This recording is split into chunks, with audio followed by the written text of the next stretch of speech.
Welcome back to Buffs Hoops Weekly. I'm your host, Matt Spivak, with another podcast episode talking some Colorado men's hoops. On this episode, I'm going to be recapping their slim overtime win over Eastern Washington, and I'm going to be previewing their game upcoming this Friday against Providence. Getting into that 102-97 win against the Eagles, that was a nail biter throughout. Neither team got up to more than a 6 or 7 point lead in that first half. And that half ended with the Buffs leading by 2. To start the second, Colorado came out with a bit of energy, started the second with a Barrington Hardress alley-oop to Bangkok Dak, really setting that tone out there in that second half. And used that to jump out to a 9-point lead early in that second half, their largest of the game. But the Eagles would not sit down. From that point forward, they went on an 11-0 run to take the lead by 2 points, aided by 7 points from their guard, Isaiah Moses, who was the game's leading scorer.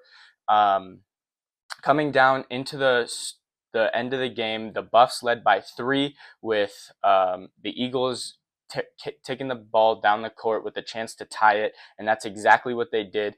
Isaiah Moses once again hit a late 3 to send the game to overtime. Unfortunately for the Eagles, in overtime, the Buffs shot 11 free throws, and that really was the deciding factor, giving the Buffs that 5-point lead in overtime. But the Eagles should not hang their heads. They shot the ball well all night at 60% from the floor. This was probably a combination between good shot creation and good shot making by the Eagles, and some poor defense and poor communication on that defensive end by the Buffaloes. The Buffs themselves shot the ball well as well, shooting it at 51% from the field. The major difference in this one really lied in the free throws attempted, with the Eagles only attempting 19 throughout the entirety of the game, whereas the Buffs attempted 39 total free throws. They still struggled from the line, only making 69% of those 39 attempts, but nonetheless, that was the deciding factor in the game. Now let's hear from head coach Tad Boyle and his thoughts on this one. Tough kids, competitive kids, really good coach. I want to make it clear we did not overlook them in any sense of the word in terms of our preparation and practice this week. Now let's get into some of the key players in this matchup. For the Buffaloes, Sebastian Rancic led the team in points with 24. Despite only shooting 38% from the floor, he still managed to impact the game with his points and in many other ways. He got to the line 6 times, making 11 of his 12 attempted free throws, also grabbing 4 rebounds, dishing out 4 assists, and combining for 3 steals and blocks in 41 minutes played, which was the most amount for the Buffs by 7 minutes. So Rancic is definitely taking on a bigger role this year from last year. Let's hear what he has to say about taking on that bigger role. Monday was a little hard because I haven't practiced much leading up to the game, so it takes a lot of mental toughness. And but the coaches support me amazingly, and they trust me, which I'm extremely grateful for.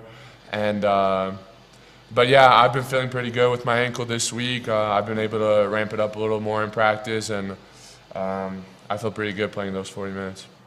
Junior transfer guard Barrington Hardress also played a great game in this one, scoring 14 points efficiently on 60% from the field, also dishing out 4 assists with no turnovers, one of his biggest strengths and one of the reasons that Tad Boyle and his staff wanted to bring Hardress here was that his ability to limit turnovers even when looking to be passing the ball. He played 34 minutes in this one. That was second most to Sebastian Rancic. Now let's hear from Barrington and his thoughts on the game and how he was seeing the floor in this one. Definitely. I put that to film. Taking practice very seriously, understanding what the defense wants to do, what reads will be open, and just trusting my teammates and understanding where they're going to be. Definitely feel like as long as I'm I have the defense and they're going to do whatever I need them to do. So I definitely think that I'm in control, and I think that my teammates trust me with the ball for that.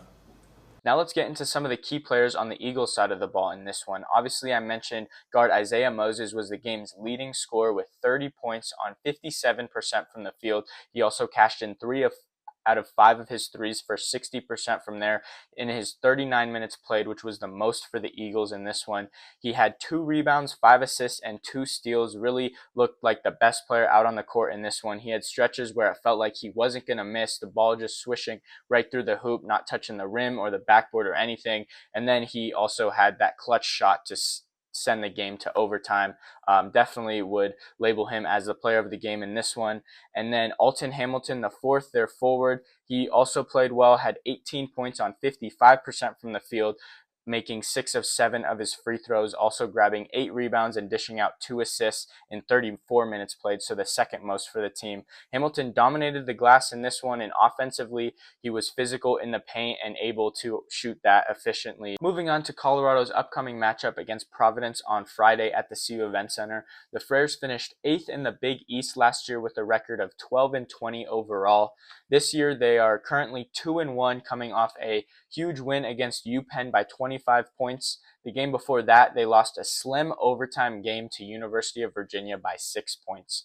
The Friars are coached by Kim English, who was an assistant under Tad Boyle at Colorado from 2017 to 2019. Now, that's not the only familiarity between these two squads, with CU assistant coach Nate Tomlinson coached with Kim English at George Mason for a couple years and at Providence for the last 2 years before moving back to Colorado this year. So both of these coaching staffs know each other quite well. Let's hear from Tad Boyle on his thoughts on this upcoming matchup. Well, you hate playing guys that you really know and you consider friends and you care about. It's no fun, you know. But look, for 2 hours on Friday night, he's going to try to beat our brains in. We're going to try to beat his brains in. That's what competitors do. But you know, I coached against Kim as a player my first year when he was at Missouri, and I've coached with him. Now I'm coaching against him. But I think the world of him is not just as a basketball coach or as a basketball player, but just as a human being. He's one of the best I've ever known.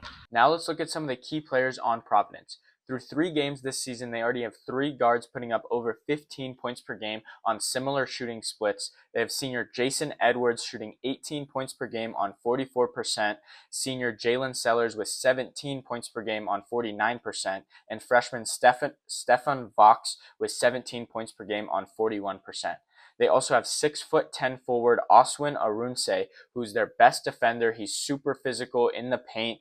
He's averaging 9 rebounds and 4 blocks per game, and not to mention shooting at 100% from the field so far through 3 games. He's made all 9 of his 9 attempted shots. He's going to be someone to look out for in this game.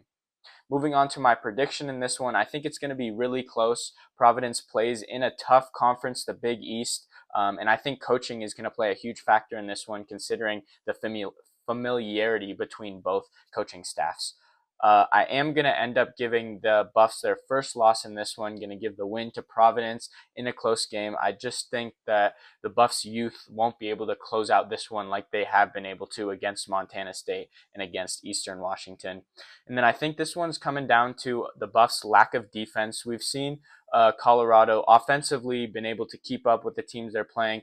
On the defensive side is where they've been struggling so far this year. I'm excited to see if the Buffs guards and forwards can stay in front of these shifty and fast guards for Providence and really stay out of foul trouble is going to be the key in this one.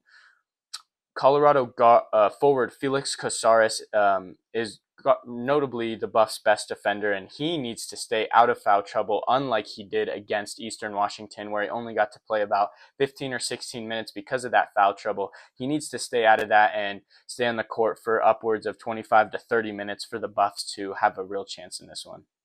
That's going to end this week's podcast. As always, I'm Matt Spivak, your host, and thanks for tuning in.